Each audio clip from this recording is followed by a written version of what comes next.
Гэж заяа маань эрдэмтэн хүн судлаач хүн тэгээд одоо энэ нийгэмлийг тийм эрдэмтдийн судлаачдын нийгэмлийг хизээ үүсгэх одоо яг энэ нийгэмлэг чинь зорилго ер нь юу вэ?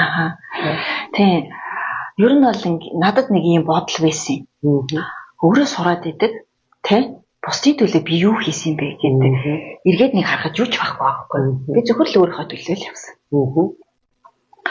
Тэгээд харин ер нь бол хэрэгцээ байсан. Олон хүмүүстэй бас ярилцаж үзсэн. Яг энэ аяжд багт чинь 3 жил ингээд явхад тийм Монгол эрдэмтэд судлаачд байдгийг мэдэхгүй байсан байхгүй юу? Одоо тэр Ария профессорыг тэгээд тэгтээ яг сонссон ганцхан Ария профессор л байсан. Одоо тэгээд би бодсон юм. Тэгээд Ария профессортай имэйл бичээд би ингээ Монголоос ирээд 3 жил болцсон. Энд судалгааны ажиллаа хийж байна гэх.